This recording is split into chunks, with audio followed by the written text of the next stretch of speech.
Garmin's waterproof devices vary in their suitability for different occasions and activities, depending on their waterproof ratings. Firstly, regarding the definition and explanation of waterproof ratings, you can refer to the tutorial video, Tutorial, Water Rating Explanation, provided in the information section, or the FAQ on water ratings definition.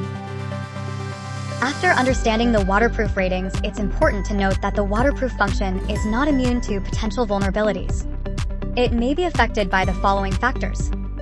1. Device impacted or dropped, resulting in visible cracks or damage to its exterior. 2.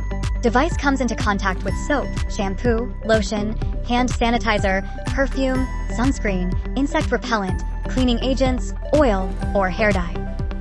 3. Wearing the watch in sauna, steam rooms, or hot springs. 4. Dive watches are designed specifically for diving activities and can be used to press buttons underwater. Non-dive watches should not be used for diving. If your analog watch face shows condensation or fog, it may be due to being in environments with significant temperature changes, like ovens or steam rooms.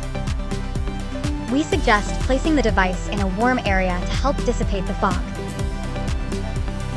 If your waterproof device experiences other issues, please contact Garmin customer support.